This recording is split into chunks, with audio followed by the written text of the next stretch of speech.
안녕하십니까. 오늘은 아침부터 비가 오락가락 구전 날씨이군요.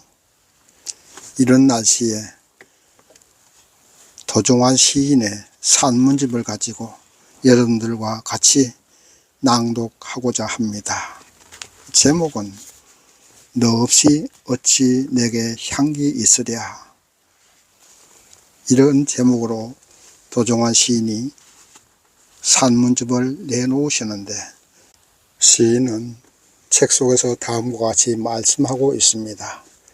사람들을 위해, 세상의 변화를 위해 글을 쓰기도 하지만 사실은 나를 위해 글을 씁니다.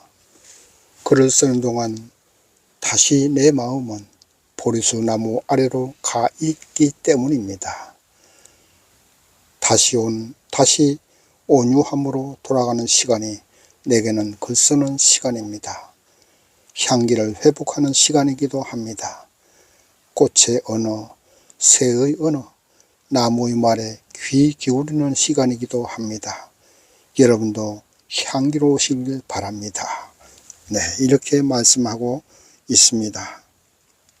시인의 말처럼 꽃의 언어, 새의 언어, 나무의 말에 귀 기울이는 마음으로 오늘 여러분들과 함께 이 산문집을 감상해 보시겠습니다.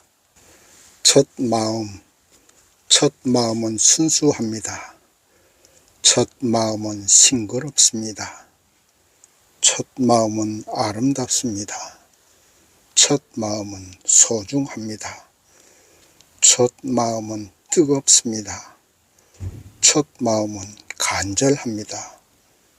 첫 마음은 진실합니다. 첫 마음은 맑고 푸릅니다. 잎도 없는 가지에 연분홍 속살을 내밀던 봄꽃은 나무의 첫 마음입니다. 아니, 모든 꽃은 나무의 첫 마음입니다. 연두빛 어린 잎도 나무의 첫 마음입니다.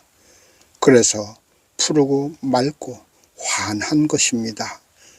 나뭇잎을 나뭇가지 밖으로 내보내야겠다고 마음먹었을 때 나무는 참으로 간절히 기도하는 마음이었을 겁니다. 오직 일념으로 물을 끌어 올리고 세포들을 깨어 일어나게 하고 뿌리를 움직였을 겁니다.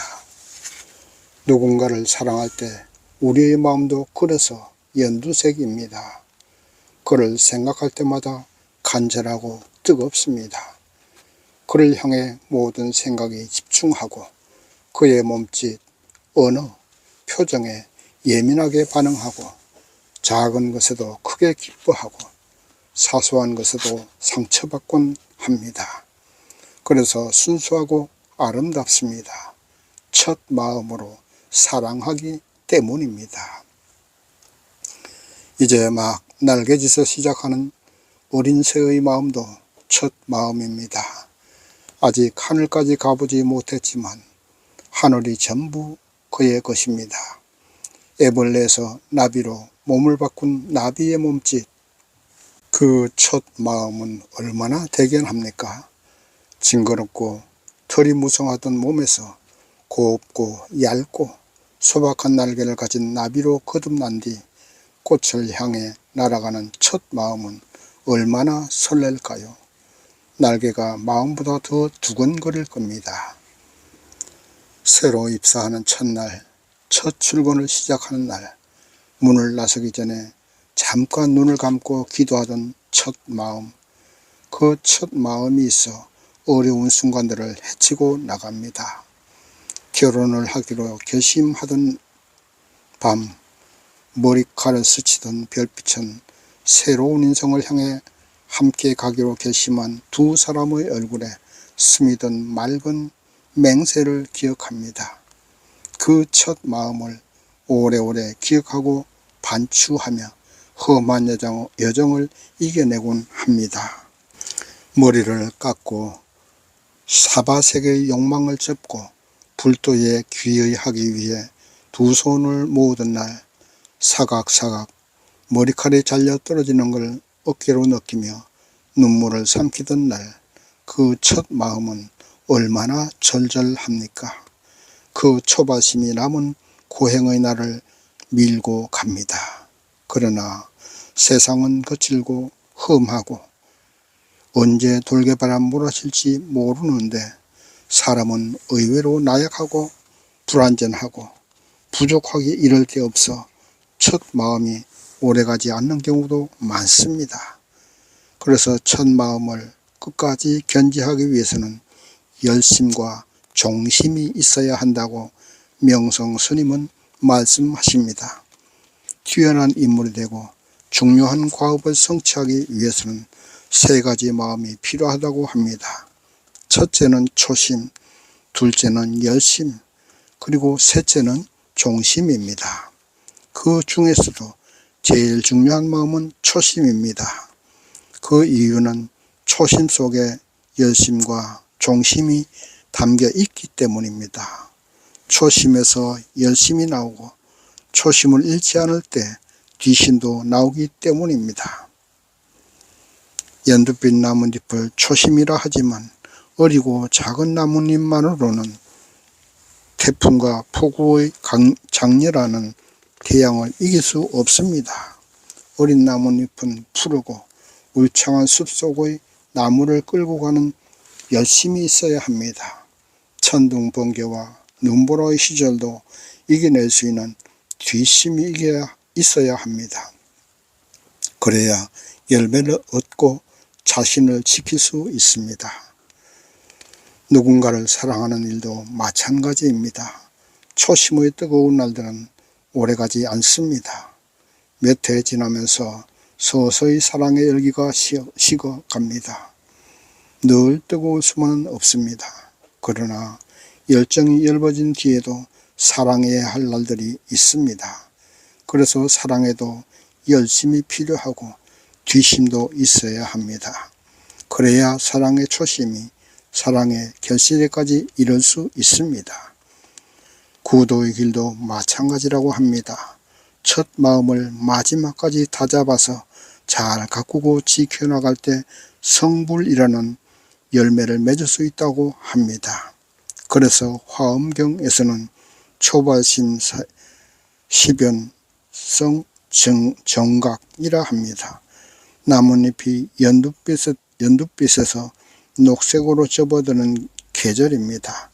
계절을 건너가는 보슬비가 하루 종일 내렸습니다. 빗줄기에 젖으며 초심을 지키느라 애를 쓰던 나뭇잎이 한층 더 짙어지고 투명해진 게 보입니다. 꽁지가 금빛인 새소리도 빗물에 씻겨 청아하고 쫀득쫀득해졌습니다. 나뭇잎도 새들도 그들을 품어 안은 숲도 모두 열심으로 푸르러지고 있습니다. 아름다운 숲의 오후입니다. 아침 창가의 대화. 아침 햇살을 몸 가득 받으며 관엽에 어린 순이 올라오고 있습니다. 꽃망울들도 몸은 열까 말까 망설이며 시간을 저울질하고 있습니다. 오늘 녹색의 잎들은 아침 햇살과 무슨 이야기를 주고받았을까요? 허브 잎들은 향기를 바람에 날개에 얹어주며 무슨 말을 하고 있을까요? 꽃은 꽃 아닌 것들의 힘으로 피어납니다. 꽃을 꽃으로 존재하게 하는 것들은 꽃 아닌 것들입니다. 햇빛도 물도 흙도 꽃이 아닙니다. 그러나 꽃 한 송이는 꽃 아닌 것들과 기운을 주고받고 소통하면서 꽃으로 살아갑니다. 존재는 비존재로 이루어집니다. 우리도 그렇습니다. 우리도 나 아닌 것들의 도움으로 존재합니다. 나 아닌 무수한 것들의 도움을 받아 오늘 하루를 살아갑니다. 우선 햇빛과 물과 바람과 흙의 기운으로 살아갑니다. 이것들이 없으면 단 하루도 살 수 없습니다. 그리고 흙에서 난 것들을 먹으며 하루하루를 살아갑니다. 해월 선생은 곡식은 천지가 우리에게 주는 젖이라고 합니다. 오행의 근원이 되는 천지의 젖을 먹으며 오행의 어떠한 인간이 생명을 유지하고 살아가는 것입니다. 그래서 우리가 먹는 음식이며 채소며 곡식이라는 우리와 무관해 보이는 것들의 도움으로 살고 있다는 사실에 감사해야 합니다. 세상은 이해관계와 교환관계로만 이루어져 있다고 보아서는 안 됩니다. 해월 선생은 밥 한 그릇을 앞에 놓고 씻고 하라고 하셨습니다.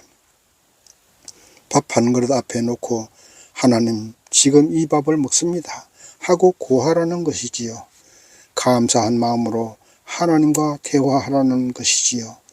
만사를 안 되는 것은 밥 한 그릇을 먹는 이치를 아는 데 있다고 하셨습니다. 밥 한 그릇을 대할 때도 이런 자세로 대한다면 사람은 어떻게 대해야 하겠습니까? 내 주위에 있는 모든 사람들을 나와 무관한 존재라고 생각하며 살아갈 때가 많지만 비존재가 존재를 형성하듯 나 아닌 존재가 있어서 내가 존재하는 것입니다. 그들의 말에 귀 기울여 보아야 합니다. 그들 중에 인연이 닿는 존재가 있으면 그는 내 삶에 어떤 형태로든 도움을 주고받는 존재일 겁니다. 거래 관계, 갑과 을의 관계가 아니라 존재 자체에 감사해야 할 존재일 겁니다. 존재에 감사하고 존재의 말에 귀 기울이는 것을 소통이라고 합니다. 존재의 말에 대답하는 것을 대화라고 합니다. 세상에 오직 나만을 위해서 존재해야 한다고 생각하는 것은 독선입니다. 세상이 있어서 내가 있고 내가 있어서 세상이 있는 것입니다.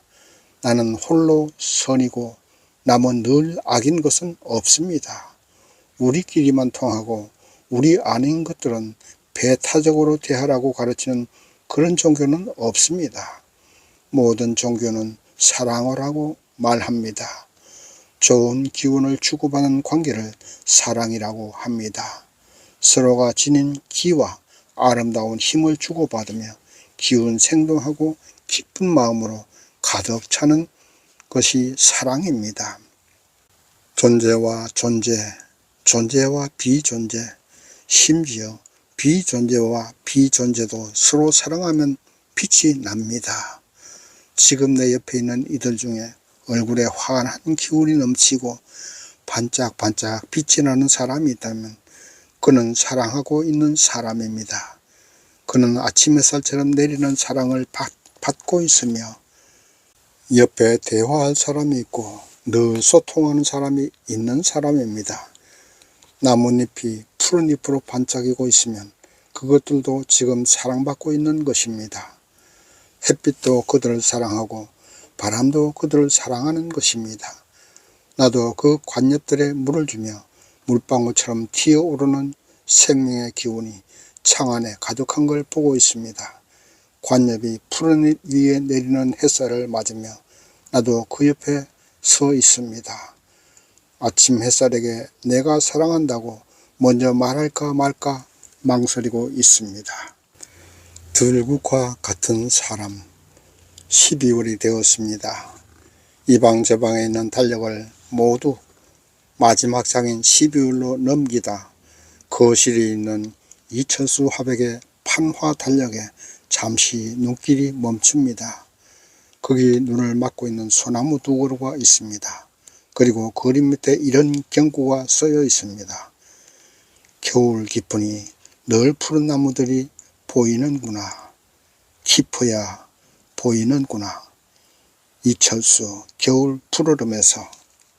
겨울이 깊어가면서 활엽수들은 나뭇잎을 다 버리고 빈 가지만으로 혹한 앞에 서 있겠지요.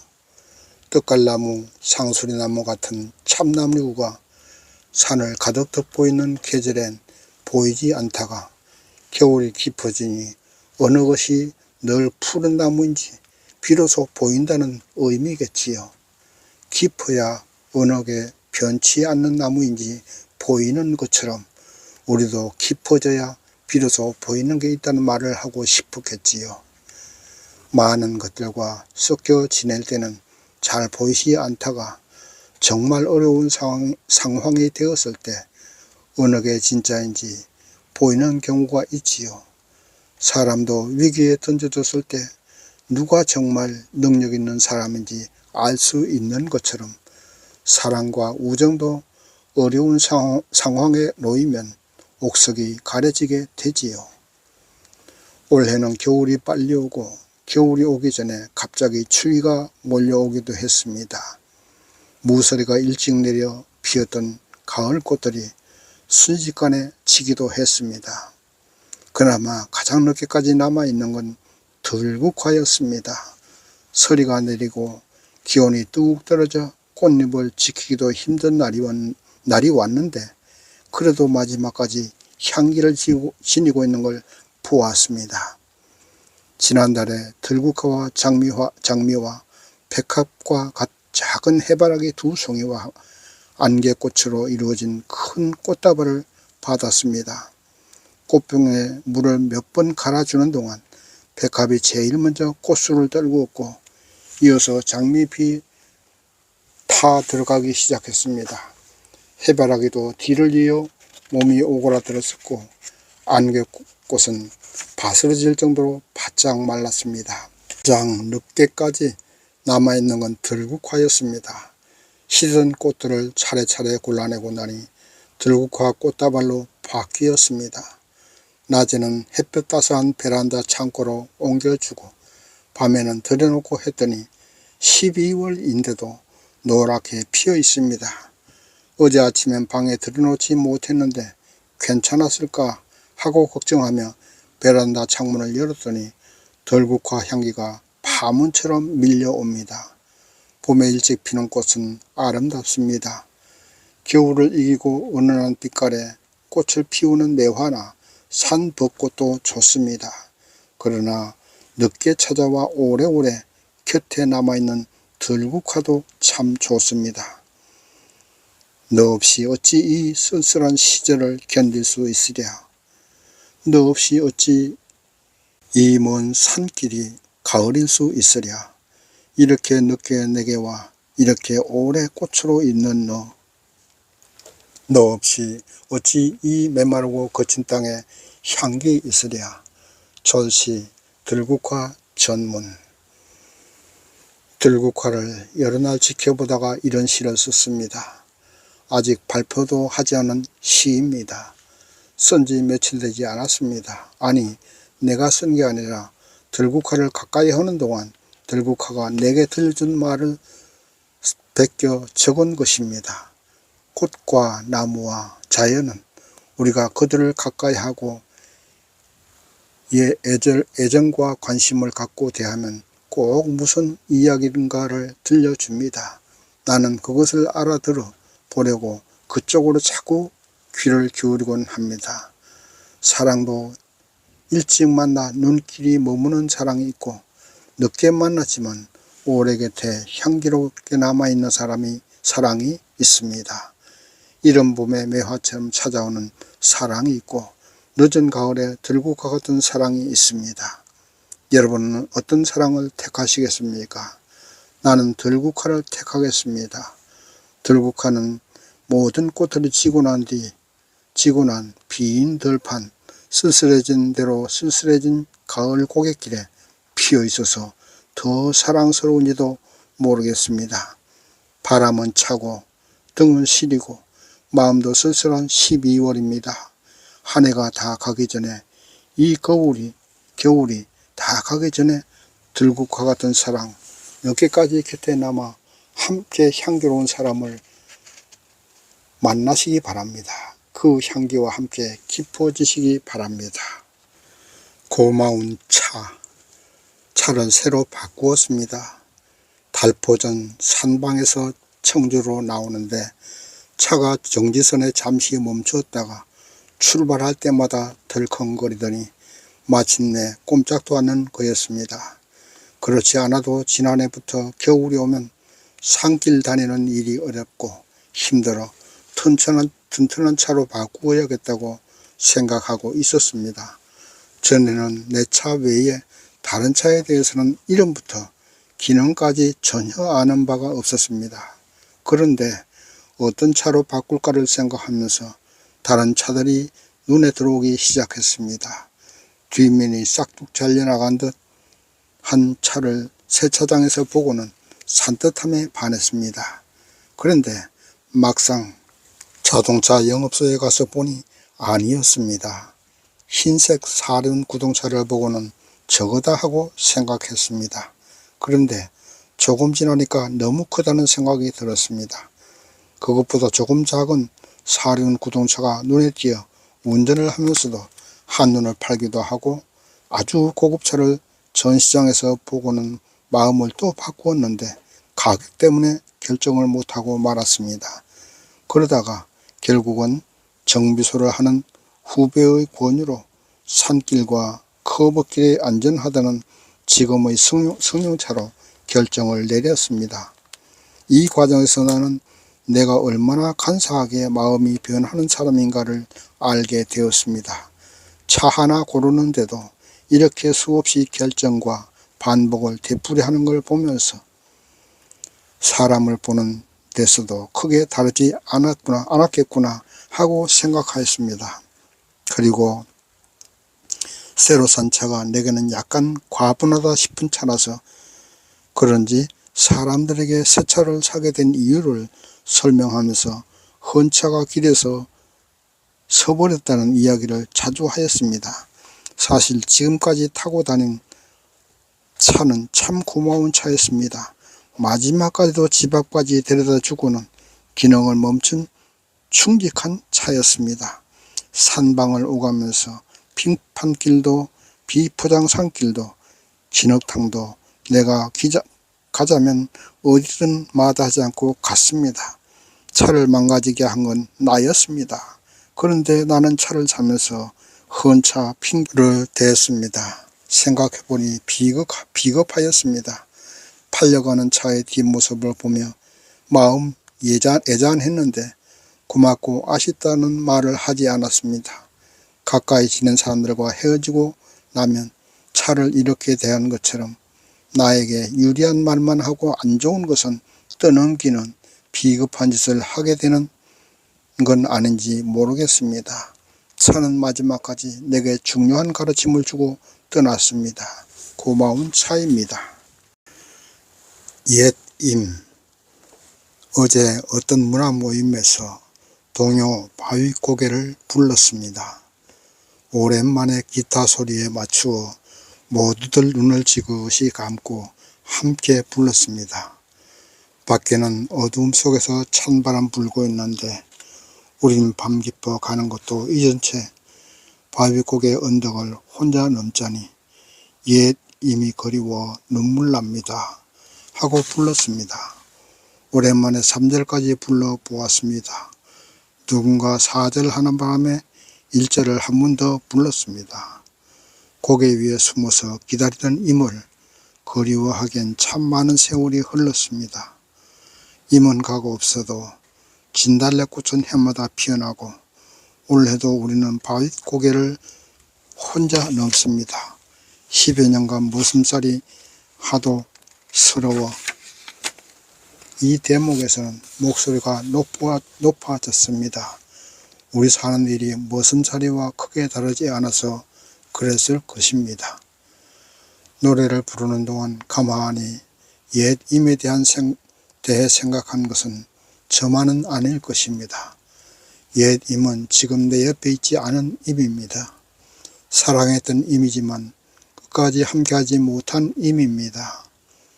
내게 너무 빠르게 왔던 임도 있고 너무 늦게 온 임도 있습니다. 내가 아직 준비되지 않았을 때 온 임도 있고 내가 너무 성급하게 미숙해서 놓쳐버리고 만 임도 있습니다. 우리에게는 누구나 옛 임이 있습니다. 좋은 사람인데 인연이 닿지 못하고 만 사람입니다. 공연히 이리저리 재보다가 놓쳐버린 임도 있고 기다리고 기다리다 그만 내가 지쳐 마음을 거두어 버린 뒤에 왔던 임도 있습니다. 옛 임을 생각하면 면목 없지만 이 아침 옛 임이 지상에서 행복하기를 바랍니다. 옛 임에게 부족하기 거지없었던 나를 생각합니다. 부끄러운 나, 죄송한 나를 생각합니다. 그에게 주었던 실망을 생각합니다. 이성에서 내가 지은 잘못 중에 하나가 옛 임을 제대로 사랑하지 못한 죄임을 생각합니다. 이성에서 이 잘못 갚을 길이 없을지 모릅니다. 지금 내가 청하는 용서가 옛 임에게 전해질 가능성이 없을지도 모릅니다. 그러나 부디 임의 생이 행복하기를 바랍니다. 그리고 남아있는 시간도 행복하길 바랍니다. 우리가 사랑했던 시간은 세월 속에 흔적이 없습니다. 그러나 봄이면 해마다 바위 고개에 와서 피는 진달래꽃이 기억하고 있을 것입니다. 이 진달래꽃 이성에서는 그대에게 바칠 길 없지만 진달래꽃 안고 노래합니다. 사랑은 비켜가고 말았지만 오늘날 그 비켜간 사랑에 대해 노래하는 이들 있습니다. 마음에 거쳐 나뭇가지를 흔들던 바람이 사르르 미끄러져 내려와 머리카락을 만집니다. 나도 그 봄바람을 올려다보며 빙긋이 웃습니다. 요즘은 산에서 부는 바람보다 길 위에서 부는 바람을 만나는 날이 많아지고 있습니다. 길에서 보내는 시간은 날려 보내는 시간입니다. 도시에서 보내는 시간은 대부분 흔적 없이 흩어지는 시간입니다.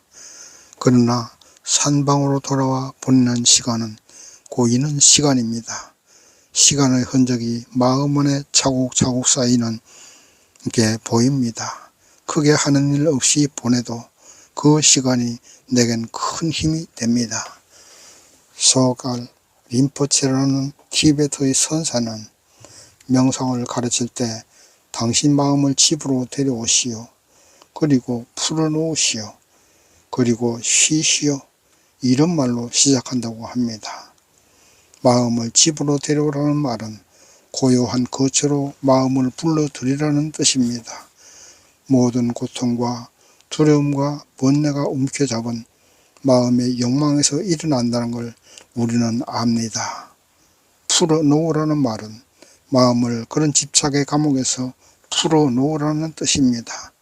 쉬라는 말은 마음의 긴장을 풀고 쉬라는 뜻입니다. 순수하고 소박한 마음의 참 본성 안으로 들어가 거기서 쉬라는 뜻입니다. 마치 모래 한 줌을 평평한 바닥에 놓을 때 한 알 한 알이 스스로 제자리를 잡는 것처럼 그렇게 마음이 제자리로 돌아오게 한 뒤 그 안에서 쉬라는 뜻입니다. 도시의 여기저기를 떠돌다 산방으로 오면 나도 그런 생각을 합니다. 몸만 산방에 온 게 아니라 내 마음도 마음의 거처로 돌아왔다고 생각합니다. 바로 편안하고 헐렁한 옷으로 갈아입으면서 나는 내가 집착하던 것들을 놓아줍니다. 그리고 내 마음과 몸을 쉬게 해줍니다. 그러면 마음이 천천히 고요 속으로 빨려 들어갑니다. 마음이 고요한 풍경 속에 녹아 들어가는 걸 느낍니다. 나는 서서히 고요 속으로 스미는 그런 시간이 좋습니다. 여러분도 여러분의 마음을 집으로 데려오세요. 고요한 곳으로 마음을 불러들이세요. 밖으로 떠돌며 정처 없이 헤매는 마음을 마음의 거처로 불러들이세요. 잡을 수 없는 것을 붙잡고 지치도록 끌려다니는 마음을 풀어주세요. 그리고 쉬게 해주세요. 가장 편하게 쉬면서 가장 깊어지게 만드는 곳이 어디인지 그곳을 찾으세요. 벌집 화인 송정봉 위에 걸렸던 복숭아 같은 해가 산을 넘어가고 날이 어둑어둑해지는데도 벌들은 분주합니다. 어디에 가서 무엇을 물어오는지 연신 날아오르고 날아갑니다. 지금 벌들은 내 방문 앞 추녀 밑에 집을 짓고 있습니다. 처음 주먹만 하기 시작할 때는 그런가 보다 했는데 점점 커져 축구공만 하더니 지금은 수박 덩이 정도로 커졌습니다. 조금 더 지나면 베개만 해질 겁니다. 벌들은 능숙한 솜씨로 작은 아이스크림 꼭지 모양 같기도 한 흰색 돌기를 수백 개 겹쳐 집을 만듭니다. 그 돌기들 사이에 드나드는 구멍도 있고 구멍 주위에 수십 마리 벌들이 모여 일을 합니다. 벌집 안쪽에는 알을 낳고 애벌레를 돌보거나 키우는 벌들이 있을 테고 기능이 다른 수없이 많은 방들이 만들어져 있을 겁니다. 그런가 하면 주위를 돌며 순찰을 하는 벌들도 있습니다. 그 벌들은 낯선 사람의 이상한 행동을 발견하면 죽음을 무릅쓰고 공격을 합니다. 벌집이 점점 커지는 걸 지켜보는 주위 사람들은 더 커지기 전에 없애버리라고 합니다. 납치를 하다가 벌에 쏘여 정신이 혼미해지며 죽을 고비를 넘긴 이도 있고 평상에 앉아 고기 구워 먹으며 놀다가 벌에 쏘여 혼난 적 있는 이도 있습니다. 아니 어떤 이는 좀 더 크게 두었다가 따서 팔면 수십만 원은 받는다고 귀띔해 주기도 합니다. 나도 걱정이 안 되는 건 아닙니다. 산중에서 벌에 쏘였다가 큰 낭패를 당할 수도 있는 걸 모르는 게 아닙니다. 그러나 벌들도 노동하고 짝짓기를 하고 새끼를 키우며 제게 주어진 업을 살다가 갑니다. 여럿이 모여 서로 역할을 나누고 힘을 모아 집을 짓고 사회활동을 하며 주어진 목숨의 크기만큼 무슨 일인가를 하며 삽니다. 그걸 한순간에 날려버리는 일이야말로 폭력이 아닌가 싶습니다. 우리가 먼저 공격하지 않으면 자기들이 먼저 사람을 해치려 드는 짐승이나 곤충은 없으리라는 게 제 순진한 생각입니다. 나를 공격해서 뭘 얻어갈 게 있어야 공격할 게 아닙니까? 내 육신 중에 벌이 필요로 하는 달콤한 것도 신선한 것도 기운찬 것도 별로 가지고 있지 못한데 벌이 나를 공격해서 무엇을 얻어가겠습니까? 본래 나보다 먼저 이 산속에 살던 것들이니 저들도 역시 살 권리가 있는 게 아닌가 생각하며 벌집을 올려다 봅니다. 고갯길, 청원에서 보은을 지나 성주로 가는 고속도로가 뚫려 도시로 연결되는 길이 가까워졌습니다. 그러나 시간을 쫓기며 고속도로로 달려가는 것보다 나는 피반령 고개를 넘는 길이 좋습니다. 고갯길 초입부터 노랗게 물든 은행잎이 저만 물들이는 게 아니라 세상을 물들이고 있는 게 보기 좋습니다.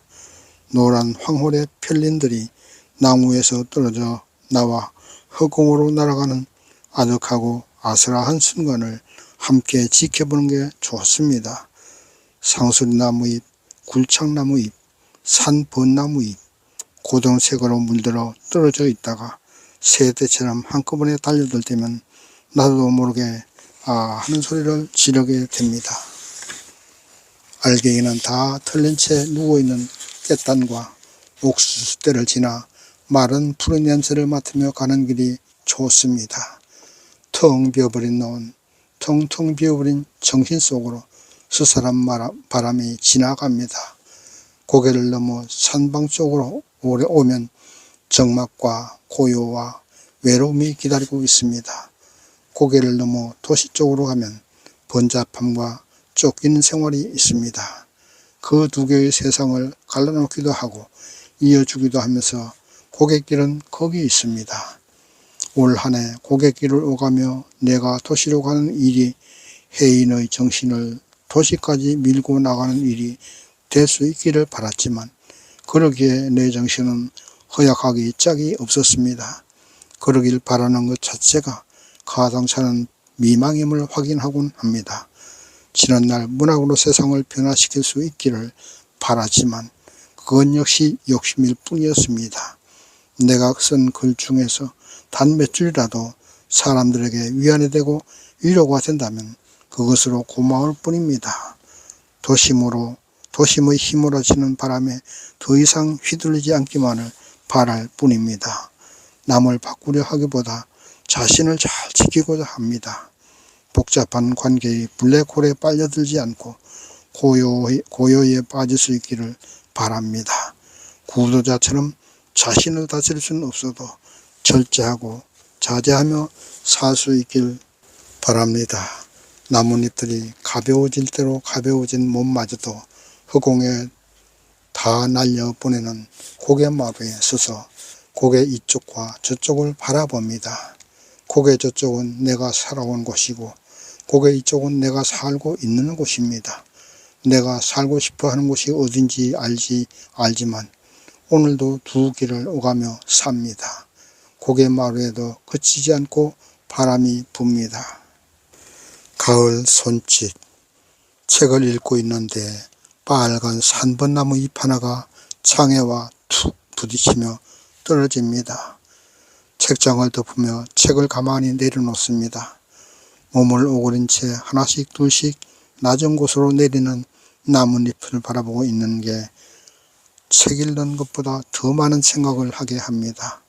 산 개구리 일제히 울기 시작하더니 나뭇잎을 때리며 가을비 내립니다. 지상까지의 여정을 마무리하면서 풀밭 위에 내리는 긴 빗소리를 바라보는 동안은 라디오의 스위치를 오프 쪽으로 돌립니다.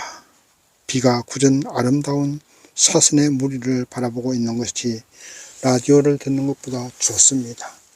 갈대가 은색의 희끗희끗한 머릿결을 흩날리며 곁에서 흔들릴 때 한두 시간 전화기를 꺼놓으면 어떨까요? 저를 흔드는 것이 정말 조용한 제 울음인지 물어보며 갈대와 함께 있는 게 끝나지 않은 업무 이야기를 무선으로 계속해서 허공에 날리는 일보다 좋을 때가 있습니다. 풀벌레가 몸을 낮춘 민들레 잎 위에 앉아 울면서 아직 만나지 못한 제 반쪽을 찾고 있는 소리가 밤늦게까지 들리거니 소쩍새가 참나무 숲에서 울음소리를 툭툭 던지는 밤에는 쓰던 거를 멈춥니다.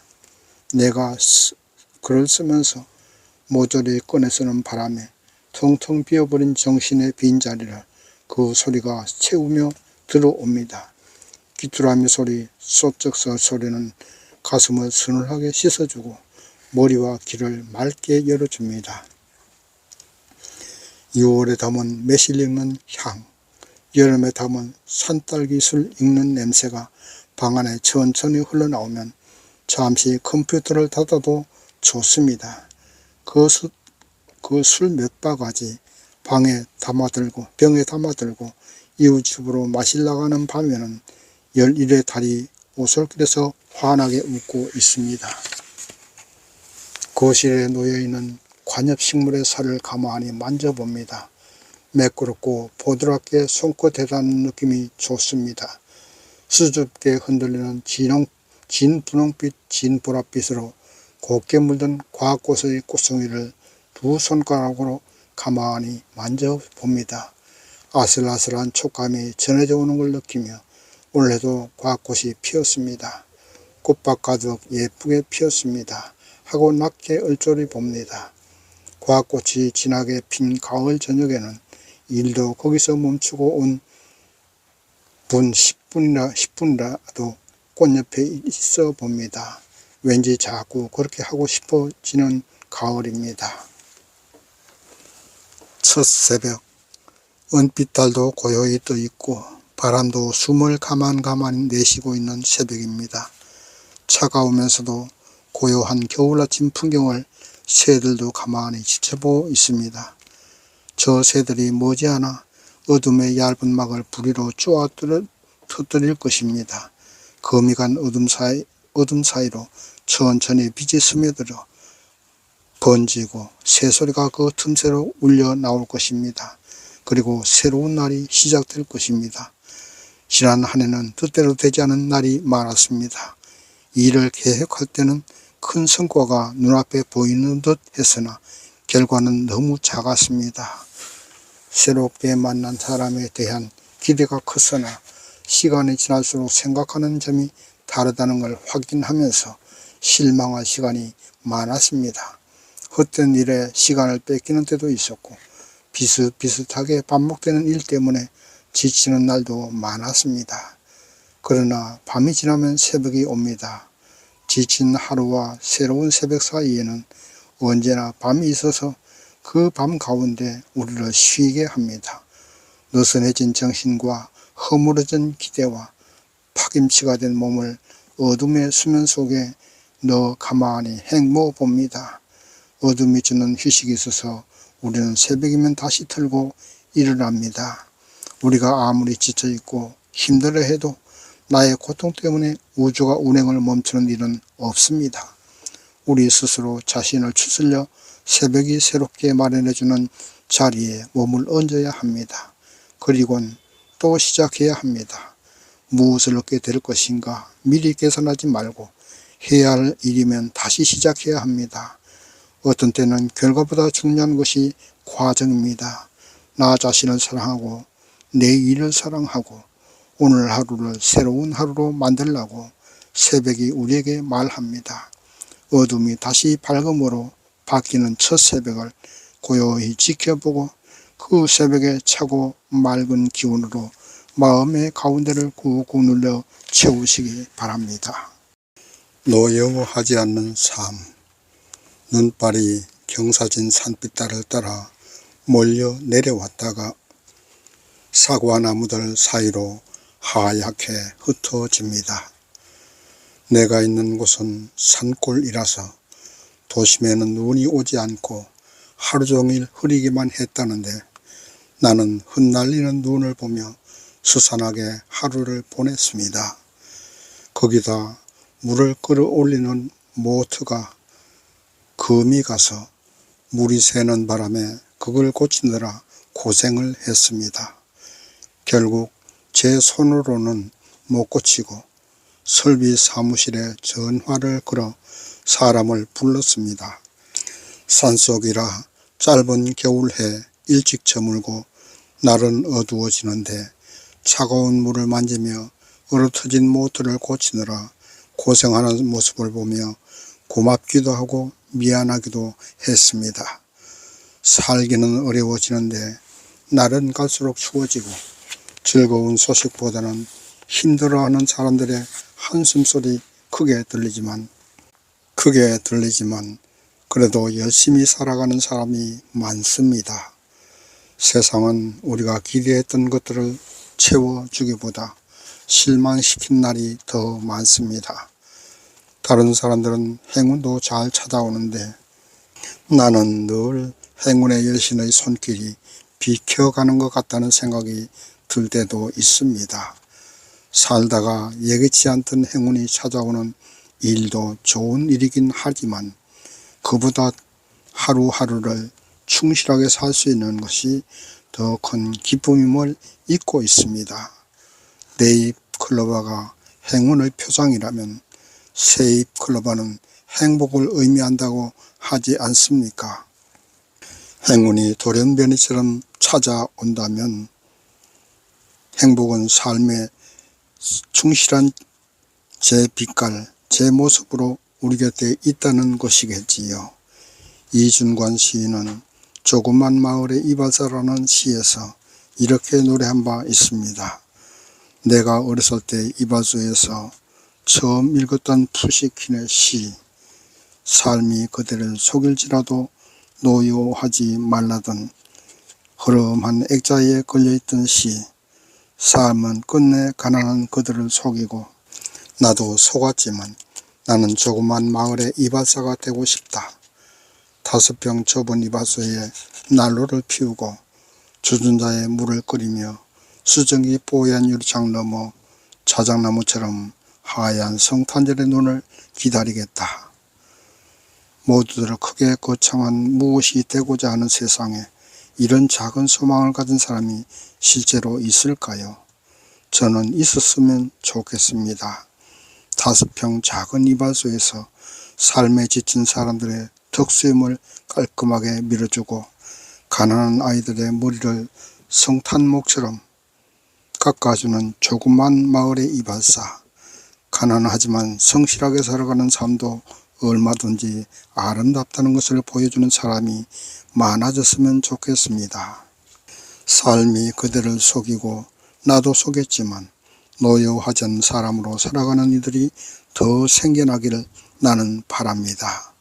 그러면 성탄절날 이 땅에 내려오셨던 하느님이 그걸 보시며 가만히 웃음 지으실 겁니다.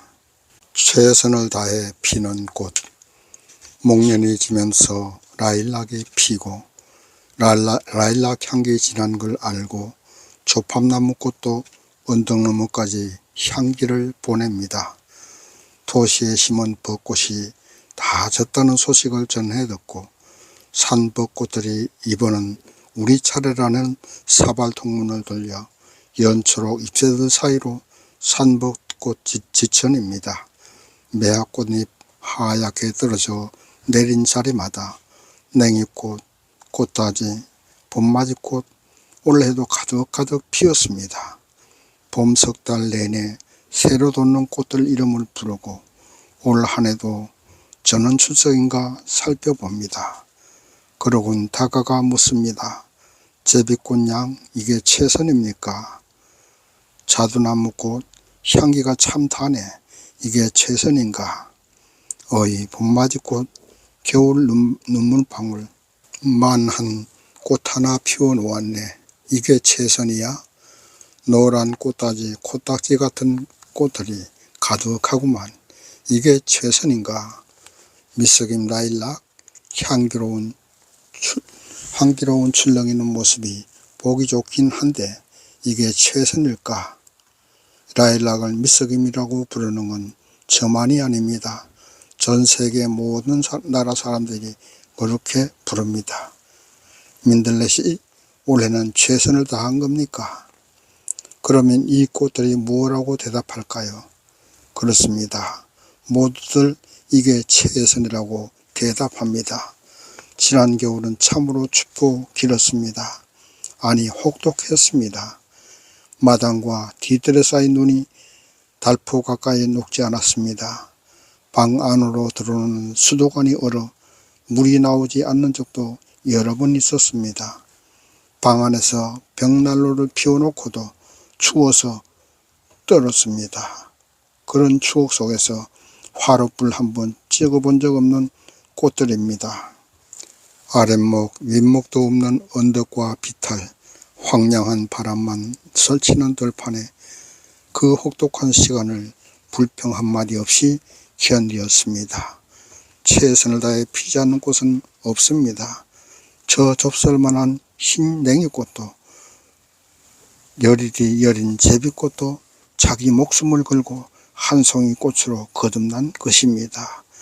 그리하여 보는 이에게는 감탄이 되고 세상을 그 꽃 피워낸 크기만큼 아름답게 바꾸어 놓고 있는 것입니다. 그리고 우리에게 당신도 이렇게 피어 있습니까? 당신도 당신 생일을 걸고 최선을 다해 피고 있습니까? 하고 묻습니다. 봄에 피는 꽃들은 한 송이가 하나의 질문입니다. 할미꽃도 제비꽃도 샛노란 양지꽃도 백매화도 하나의 물음표입니다. 당신도 이렇게 피어 있느냐고 묻는 귀뚜라미. 자다가 한밤중에 깼습니다. 열어놓은 창으로 바람이 밀려 들어올 때마다 찬 기운과 달빛도 따라 들어와 방을 휘젓고 다니는 바람에 깬 것 같습니다. 하얀 달이 광활한 하늘 위에 저 혼자 떠서 잠든 숲을 비추고 있습니다. 그 달빛 아래 귀뚜라미가 울고 있습니다. 귀뚜라미 소리는 달빛 환한 뜰에도 흑원과 방 안에도 가득합니다. 귀뚜라미만이 아니라 방울벌레도 옵니다.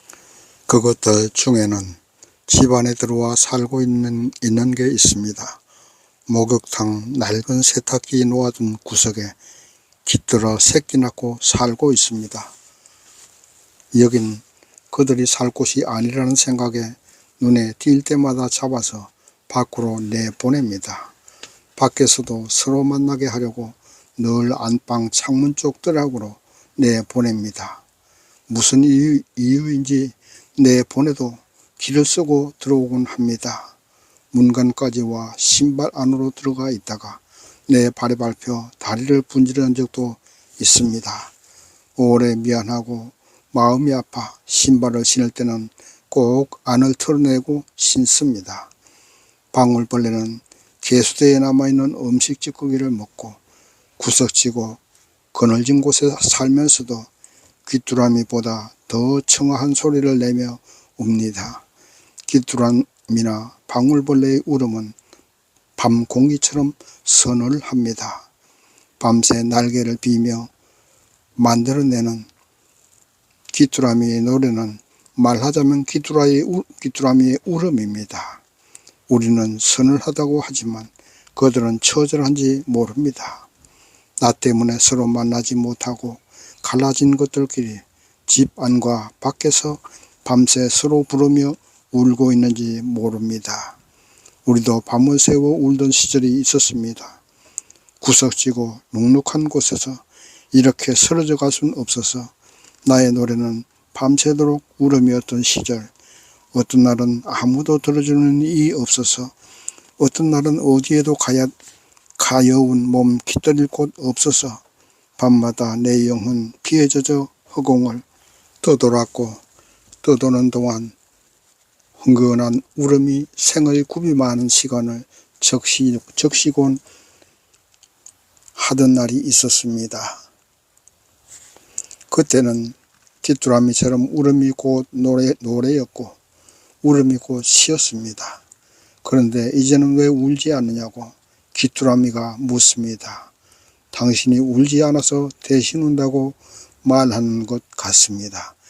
이제 좀 살만해졌느냐고, 살만해지니까 남의 울음소리 들리지 않느냐고, 밤을 새워 처절하게 우는 것들이 얼마나 많은데 그 소리 이제 들리지 않느냐고 묻습니다. 마음에 담아두고 사는 길, 사는 게 너무 힘겹다는 생각이 드는 날 문득 짐을 싸서 떠나고 싶은 길 하나 있으면 얼마나 좋을까요? 복잡한 장비를 많이 꾸려야 하는 길 말고 내 몸, 내 마음보다 더 무거운 배낭을 등에 지고 긴장하며 출발하는 여정 말고 물 한 병, 과일이나 오이 한 개, 손 잡히는 곳에 있는 초콜릿 하나 가방에 넣고 훌쩍 떠날 수 있는 길 하나 있으면 얼마나 좋을까요? 언제부턴가 자꾸 어긋나고 있다는 생각이 드는 날, 돌아서면서 나도 모르게 욕 한 줄 툭 쏟아져 나오곤 하는 날, 화를 다스리기가 점점 어려워진다는 생각이 드는 날, 나보다 5배, 10배나 큰 나무들이 몇 시간씩 줄지어 서서 사람들의 말소리에 귀를 기울이는 길, 초록으로 돌아오라고 손짓하는 길, 초록이 초록과 겹치며 짙어진 빛깔로 우리를 가려주는 숲길, 종처럼 생긴 떼죽나무 꽃들이 오리 힘리씩 줄지어 서서 조그맣고 짙은 향기를 종소리처럼 울리고 있는 산길, 그런 길 하나 가슴속에 품고 살면 얼마나 좋을까요? 어제도 사막의 모래 언덕을 넘었구나 싶은 날, 지치도록 걸었는데도 길이 보이지 않은 날, 오아시스는 보이지 않고 모래바람만 몰아치는 것 같은 날, 초조하고 불안하고 막막하기만 한 날, 이대로 가다간 결국 쓰러지고 말 것 같은 날, 그래 거기 가자 하는 생각이 문득 솟구쳐 오르고 거기 가면 그래도 위로받을 수 있을 것 같은 숲길 하나 있으면 얼마나 좋을까요? 내 말을 가만히 들어주는 이와 몇 시간씩 편안히 걸을 수 있는 오솔길, 그 옛날 사람 나무 뒤에 숨어서 배시시 웃으며 기다리고 있을 것 같은 길, 사는 길이 늘 오르막길, 가파르게 올라가야 하는 길만 있는 게 아니라는 길 알게 해주는 산길, 돌 위에 앉아 땀을 닦으며 편안히 쉬어갈 수 있는 길, 그런 길 하나 지니고 살면 얼마나 좋을까요? 겨울도 건천이 되어 바닥이 다 드러나 있지만 빗줄기 쏟아지면 금세 풍요롭고 넉넉한 물줄기를 이루며 흘러가는 길, 우리 마음도 그처럼 메말라 바닥이 다 드러난 채 삭막해져 있었는데 조금씩 물이 고이기 시작하는 게 느껴지는 길. 떡갈나무 잎에 빗줄기 내리며 평소 말이 없던 나무 잎들도 말을 하기 시작하고 옆에 있는 잎에 어깨를 툭툭 치거나 몸을 아래 위로 흔들면서 떠들기 시작하는 소리가 들리는 길. 나뭇잎의 표정이 맑고 밝아지는 게 금방 보이는 길을 걷는 동안 내 안의 메마르고 황폐해져 있던 길들도 촉촉하게 젖어오고 용암처럼 물이 오르던 것들도 천천히 식어가는 게 느껴지는 겁니다. 그러면 비로소 발밑에 있는 작은 꽃들이 보이기 시작하고 원추리꽃 한 송이가 아까부터 나를 쳐다보고 있었다는 걸 알게 될 겁니다. 나만 외로운 게 아니구나, 혼자가 아니구나 하는 생각이 들며 비로소 입가에 잔잔한 웃음이 번지게 될 겁니다. 우리에게도 단풍 드는 날 올이라는 걸 받아들이는 게 되는 떠나무 단풍 드는 길, 단풍 들어 붉고 곱게 물드는 날이 고마운 날이라는 생각을 하게 되는 길. 내가 세상 모든 일을 다 책임질 수 없고 내가 하지 않으면 안 된다는 집념도 강박일지 모른다는 생각을 하며 잠시 쉬어가는 길. 가끔은 삶의 속도를 늦출 필요가 있다는 생각을 하게 해주는 참나무 숲길. 산 꼭대기에 뜻밖의 밝고 깊은 호수가 하나 있어 환호하게 하는 길. 그런 한라산 중산간 사려니 숲길 같은 길 하나 마음속에 지니고 살면 얼마나 좋을까요? 내일은 꼭 가야지 생각하며 사는 길. 한동안 못 간 게 마음에 걸려 이번 일요일에는 연일 제쳐놓고 가야지 생각하며 일주일 견디게 하는 길. 그런 길, 그런 숲길 같은 사람 하나 가슴속에 품고 살면 얼마나 위로가 될까요? 내 안의 꽃, 바람에 꼼짝도 않고 있어 나무들도 침묵하며 서 있는데 날은 차갑습니다. 날은 차가운데 하늘은 티 하나 없이 파랗습니다. 나무들은 밤의 나무나 낮의 나무나 같은 얼굴인데 우리들은 낮의 얼굴과 어둠 속에서의 얼굴이 다릅니다. 혼자 있을 때와 여러 속에 섞여 있을 때가 다릅니다. 깨어 있을 때와 도취해 있을 때가 너무 다르고 여자하고 있을 때와 남자하고 있을 때 말소리가 다릅니다. 다른 게 당연하지요. 아니 달라야 하지요. 법정스님은 돌아가시기 전에 쓴 책에서 우리들 마음에는 꽃다운 요소가 깃들어 있다고 하셨습니다. 맞는 말씀입니다. 그러나 인간의 마음에는 꽃다운 요소가 있는 게 아니라 짐승 같은 요소도 있습니다. 구렁이 같은 것도 들어있고 늑대나 여우 같은 것도 있습니다. 밝고 환한 빛이 우러나오기도 하지만 어둡고 거늘진 구석도 함께 들어 있습니다. 보석처럼 굵고 소중한 것도 있지만 송곳 같고 활날 같은 것도 있어서 남을 찌르기도 하고 해치기도 합니다.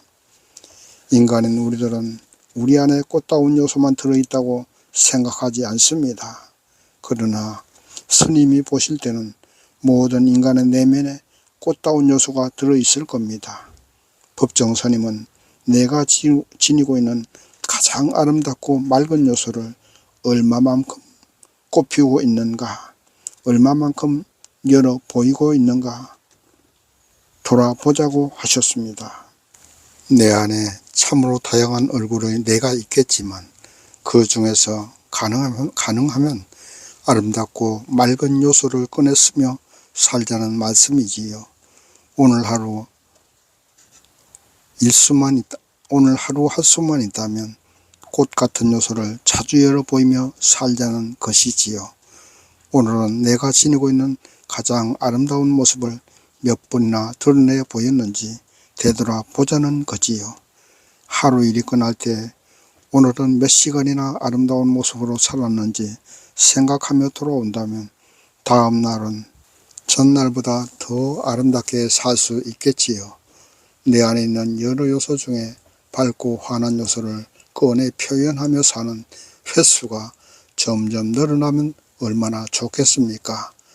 모질고 험한 나, 거칠고 불같고 짐승 같은 내가 순식간에 튀어나올 수밖에 없는 게 우리들의 일상이라는 걸 알기 때문에 스님의 말씀이 귀하게 다가옵니다. 돌아가시고 난 뒤에도 우리들 일상에 이렇게 관여하고 계시는 스님이 참 고맙습니다. 느끼며 살자. 같이 일하는 이들과 점심을 먹으러 갔습니다. 후배 L은 회덮밥을 시키더니 쏙쏙 비벼 소담스럽게 먹습니다.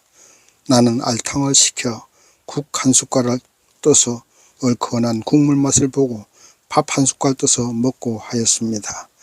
내가 아직 반 그릇도 못 먹었을 때 L은 벌써 다 먹고 땀을 닦고 있었습니다. 나와 나머지 사람들이 밥을 먹는 동안 L은 혼자 멋쩍어 하는 것 같기도 하고 심심한 듯 하기도 한 표정을 지으며 앉아 있었습니다. 벌써 다 먹었어. 참 빨리도 먹네. 저 원래 밥을 좀 빨리 먹는 편이에요. L은 빈곳이 웃을 뿐이었습니다. 나도 먹는 게 앞에 놓여 있으면 쉬지 않고 먹어치우는 습관이 있었습니다. 어려서는 식탐이 있다는 말도 들었습니다. 술도 사양하거나 마다하지 않고 마셨고 덕분에 다음날 하루 종일 고생을 하는 날이 많았습니다.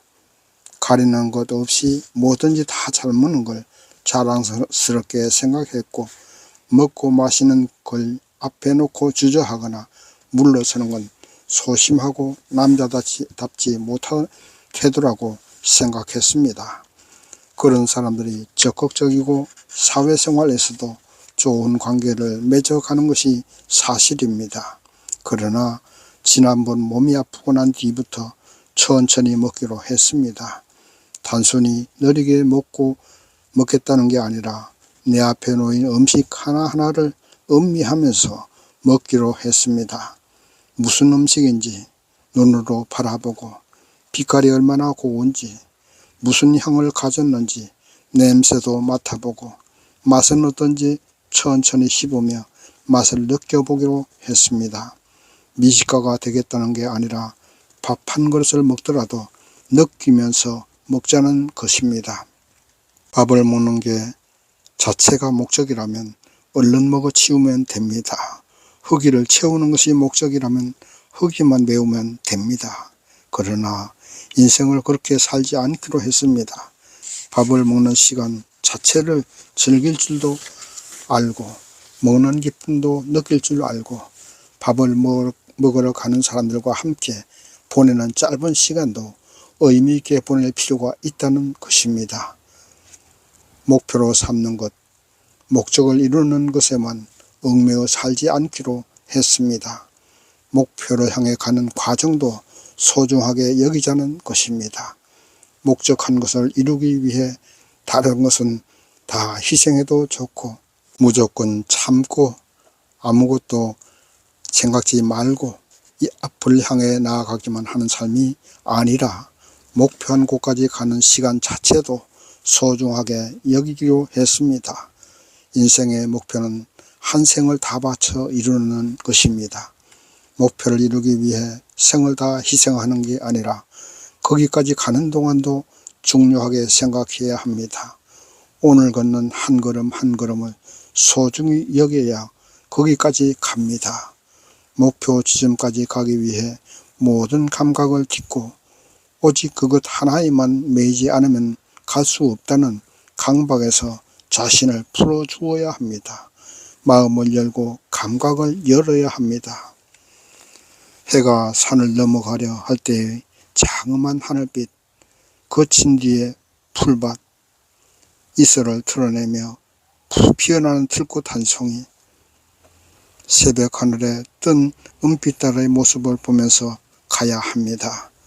추녀 끝에서 들리는 풍경소리, 바위 사이를 흘러내리는 맑은 물소리, 열사흘 밤에 들리는 소쩍새 소리, 가슴 저미는 해금 소리, 저녁에 듣는 첼로의 낮은 그런 소리를 들으며 가야 합니다. 자두꽃의 달콤한 내음, 자스민 향, 연잎차의 은은한 향기, 사랑하는 이에게서 전해져 오는 늦은 4월의 라일락 냄새, 이런 향기가 느껴져야 합니다. 마음을 열면 감각이 열립니다. 감각이 살아있어야 합니다. 감각이 살아있는 사람은 똑같은 일을 해도 더 창의적으로 합니다.